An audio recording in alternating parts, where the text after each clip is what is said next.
आज आपण अतिशय मऊ, लुसलुशीत आणि तोंडात टाकताच विरघळणारा आणि तितकाच पौष्टिक असा पदार्थ पाहणार आहोत. नमस्कार मैत्रिणींनो, मी तुम्हा सर्वांचे आजच्या रेसिपीमध्ये खूप खूप स्वागत करते. आजची रेसिपी आहे गुळाचा शिरा.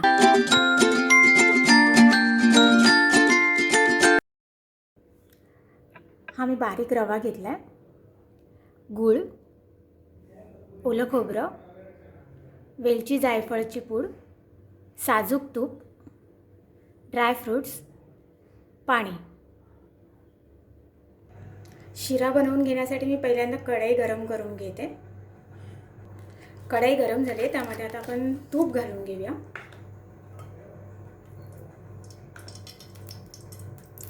त्यामध्ये हा रवा भाजून घेऊया आणि तो आपल्याला ब्राऊन करून घ्यायचा रवा.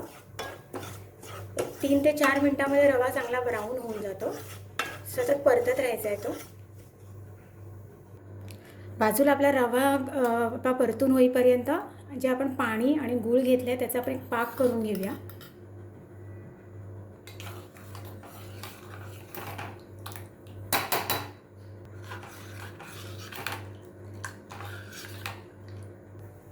हळूहळू आपला रवा थोडासा लालसर व्हायला लागला, तर त्याला अजून परतून घेऊया.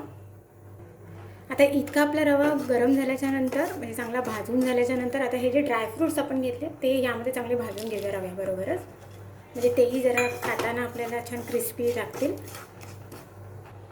रवा बऱ्यापैकी आपला लालसर झाला आहे. आता आपण हे जे गुळाचं पाणी करून घेतलं आहे ते यामध्ये घालून घेऊया.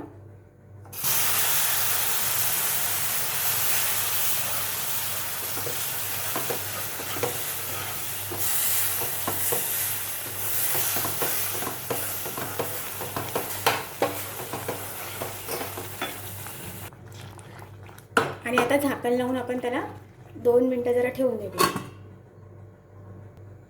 आता बघूया आपण रवा शिजलाय का. बऱ्यापैकी शिजलाय आपला शिरा. आता आपण त्यामध्ये हे ओलं खोबरं घालून घेऊया.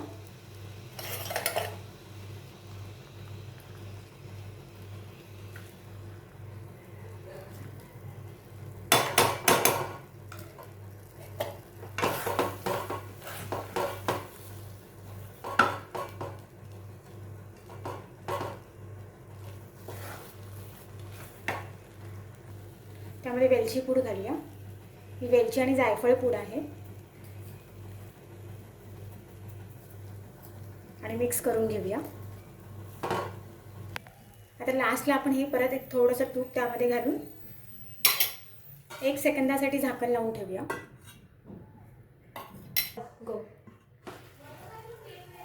आपला शिरा रेडी आहे. मऊसूत आणि लुसलुशीत असा साजूक तुपातला गुळाचा शिरा तयार आहे. मैत्रिणींनो, तुम्ही सुद्धा असा पौष्टिक गुळाचा शिरा घरी करून पहा आणि आवडल्यास मला कमेंट करून सांगा. आणि हो, माझ्या चॅनलला सबस्क्राईब केले नसेल तर तेही करून घ्या. चला आता भेटूया आपल्या पुढच्या रेसिपीमध्ये.